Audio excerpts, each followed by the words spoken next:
Tim kuasa hukum keluarga mahasiswa UI Muhammad Hasya Atalah yang dijadikan tersangka dalam kecelakaan mengadukan sejumlah kejanggalan ke Ombudsman RI. Mereka membawa sejumlah data penting sebagai bukti. Tim kuasa hukum keluarga mahasiswa UI Muhammad Hasya Atalah Selasa siang mendatangi Ombudsman RI. Mereka membawa sejumlah data terkait dugaan cacat prosedur administrasi dari kepolisian dalam menangani kasus kecelakaan yang melibatkan Muhammad Hasya dan seorang purnawirawan Polri. Selain itu, mereka juga mengadukan penanganan visum sebuah rumah sakit terhadap korban usai terjadi kecelakaan.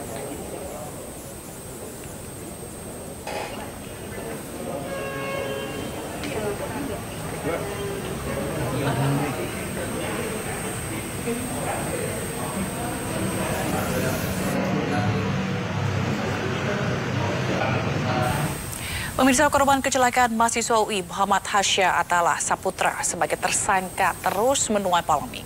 Saat ini polisi menghentikan penyidikan, namun Polda Metro Jaya membentuk tim pencari fakta atau TPF. Sementara itu, tim kuasa hukum keluarga mahasiswa UI melaporkan hal ini ke Ombudsman yang memiliki peran mengawasi penyelenggaraan pelayanan publik, yakni kepolisian. Dan sore ini kita akan membahasnya bersama dengan Kepala Keasistenan Pemeriksaan Ombudsman RI Jakarta Raya Mulyadin serta kuasa hukum keluarga Muhammad Hasya Rian Hidayat. Selamat sore Pak Mulyadin dan Pak Rian. Selamat sore Mbak Zila. Baik, kita ke Bang Rian terlebih dahulu. Bang Rian, ini sebenarnya apa saja menjadi kejanggalan dalam penetapan Hasya sebagai tersangka?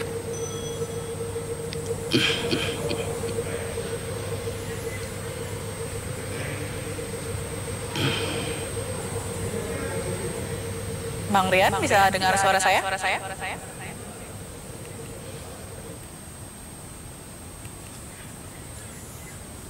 Bang Rian.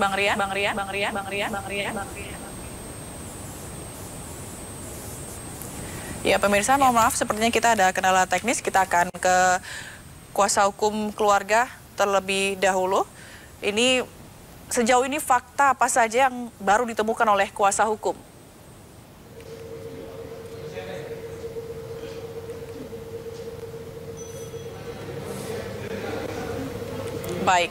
Baik, kita ke Pak Mulyadin. Pak Mulyadin, ini tindakan sewenang-wenang dan penyalahgunaan kekuasaan oleh penyelenggara pemerintah dalam hal ini. Tanggapan Anda seperti apa dalam kasus Hasya ini? Terima kasih Bu Dila. Tadi baru saja saya menerima laporan dari teman-teman kuasa hukum dari pihak korban. Tadi ada LBH, ada teman-teman dari Iluni, dan saya kira laporan telah diterima oleh teman-teman tim verifikasi penerima laporan Ombudsman Jakarta Raya, dan sekarang kelengkapan dokumen sesuai dengan prosedur internal saya kira tadi sudah dilengkapi. Mudah-mudahan dalam waktu dekat Ombudsman Jakarta Raya akan melakukan langkah-langkah sebagai berikut. Pertama, kami tentu akan melakukan pendalaman, kajian terhadap dokumen-dokumen yang telah disampaikan, di mana letak potensi-potensi maladministrasi yang disampaikan. Saya kira itu nanti menjadi bagian dari perhatian serius Ombudsman untuk menemukan ada atau tidak maladministrasi di dalam penyelenggaraan pelayanan publik yang dilakukan oleh teman-teman instansi kepolisian. Nah, itu.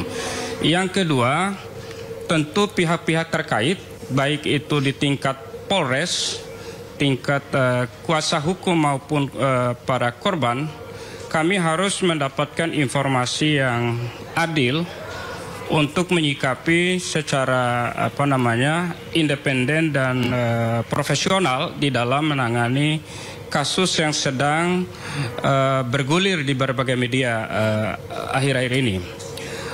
Kemudian kami sesuai dengan kewenangan di Ombudsman di dalam mengawasi penyelenggaraan pelayanan publik yang tentu berintikan pada ketentuan dan aturan yang yang berlaku, sehingga tidak ada siapapun di penyelenggara pelayanan publik tidak boleh bermain-main di dalam penanganan berbagai kasus yang merugikan publik. Oleh karena itu, Ombudsman di dalam menyikapi kasus ini harus sangat hati-hati untuk melihat berbagai aspek di dalam penanganan perkara tersebut. Baik, kita ke... Saya kira itu Mbak Dila. Baik, terima kasih Pak Mulyadin. Kita ke Bang Rian. Bang Rian sudah bisa terhubung? Ya, jelas suara saya. Baik, jelas. Bang Rian, tadi kita ulang lagi pertanyaannya. Apa saja yang menjadi kejanggalan di dalam penetapan Hasya sebagai tersangka? Baik, pada kali ini mungkin saya akan mengulas karena kami baru melakukan terkait dengan Ombudsman, berarti terkait dengan maladministrasi yang kami duga seperti itu. Pertama adalah mengenai penetapan tersangka. Penetapan tersangka ini kami sama sekali belum pernah mendapatkan informasinya, Mbak. Jadi singkatnya kami baru mendapatkan penetapan tersangka ini setelah konferensi pers di tanggal 27 Januari, baru malam-malamnya di rumah keluarga korban terdapat pihak dari kepolisian yang mendatangi dan memberikan. Dan itu setelah konferensi pers. Nah, kalau kita lihat dari sisi administratifnya, kami melihat dari SP2HP dan juga surat-surat yang diberikan dari pihak kepolisian, itu tidak pernah ada tertulis mengenai penetapan tersangka. Satu di situ mengenai administratifnya. Yang kedua adalah mengenai ketidakkonsistenan dalam surat menyurat. Contohnya adalah dalam surat SP2HP tertulis surat perkembangan hasil penyelidikan pada tanggal 16 Januari. Akan tetapi di dalamnya sudah tertuang mengenai penyidikan. Bahkan kalau saya tidak salah di situ juga ada terkait tentang SP3 atau penghentian penyidikan. Satu, konsistensi antara judul dan isi sudah berbeda. Yang kedua, secara substansi ini ibaratnya di hari yang sama kami tahu ada disidik, di hari yang sama pula kami baru tahu adanya di stop. Padahal judulnya adalah surat perkembangan hasil penyelidikan. Selain itu juga dalam surat pemberitahuan dimulainya penyidikan, kami tidak pernah mendapatkan, padahal berdasarkan putusan Mahkamah Konstitusi sudah tertuliskan seharusnya diberikan selama 7 hari seperti itu. Dan ini kami belum pernah mendapatkan. Nah, berdasarkan hal tersebut, menurut kami ini hal-hal administratif yang perlu disorot oleh Ombudsman terkait penyelenggaraan dari pihak instansi kepolisian seperti itu. Baik, lalu sejauh ini fakta-fakta baru atau fakta yang telah ditemukan oleh Bang Rian dan tim dan keluarga juga? Bagaimana? Iya, apakah ada fakta-fakta baru begitu yang ditemukan oleh Bang Rian dan tim serta keluarga begitu mengenai kasus Hasya ini? Yang berbeda dari hasil penyidikan kepolisian. Tentunya, ya baik, terima kasih sebelumnya. Tentunya dari pihak kami selalu melakukan kajian baik fakta maupun substansi hukum. Akan tetapi yang kami harapkan adalah fakta-fakta tersebut dapat dijalankan oleh pihak instansi kepolisian. Dalam tanda kutip adalah dalam pemeriksaan prosedur hukum yang berujung pada pro justisia sehingga dapat diadili. Nah, ini juga berkaitan dengan tim pemeriksa pencari fakta yang dibentuk oleh Bapak Kapolda. Kami juga mempertanyakan secara hukum acara pidana, outputnya akan seperti apa, komposisinya akan seperti apa, dan bagaimana secara hukum acara pidana. Artinya, kalau sifatnya hanya rekomendasi, secara hukum acara pidana apakah dapat digunakan atau tidak? Karena kan balik lagi, negara ini adalah negara hukum yang membutuhkan kepastian hukum. Tentunya untuk sampai dalam tahap pengadilan dibutuhkan tindakan-tindakan pro justisia seperti itu, Mbak. Berarti menurut Anda sejauh ini pihak kepolisian belum cukup kooperatif begitu dalam hal kasus ini? Saya tidak menyatakan belum cukup kooperatif, akan tetapi di sini kami selaku dari kuasa hukum pihak keluarga korban menginginkan keadilan. Dan kami belum mendapatkan keadilan tersebut. Bahkan yang ada malah dengan adanya penetapan tersangka korban yang sudah wafat di tanggal 6 Oktober, ditetapkan sebagai tersangka, itu sangat mencederai keadilan. Ini menurut kami. Baik. Lalu tanggapan Anda soal pembentukan TPF untuk mengusut kasus ini, Bang Rian? Tanggapan kami seperti yang saya telah katakan tadi, kami mempertanyakan kepada pihak kepolisian, Bapak Kapolda, tim pencari fakta ini secara hukum acara pidana akan seperti apa?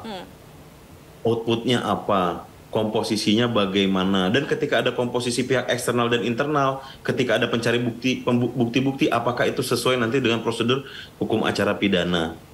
Ketika kita mencari keadilan, tentunya kita sangat butuh pemeriksaan hukum yang berujung pada tindakan pro justisia.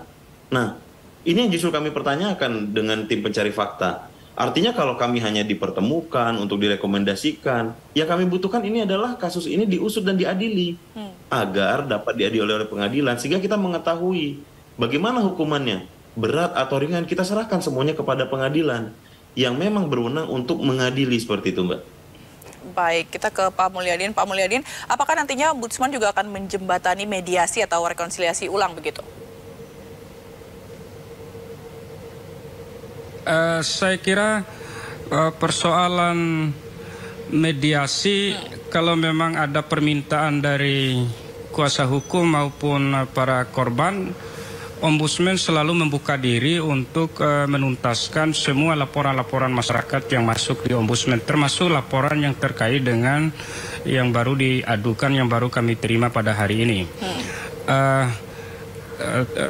Menyangkut masalah tadi udah masuk di Polda, polisian, bahkan ke pengadilan, saya kira itu hal yang lain. Tetapi pada prinsipnya kami di Ombudsman sesuai dengan prosedur yang ada, baik mekanisme mediasi, mekanisme pemanggilan para pihak, pihak itu bisa di tingkat Poldanya, bisa di tingkat Polres, dan pihak-pihak terkait lainnya yang memang konsen menjadi bagian dari persoalan yang sedang ditangani ini.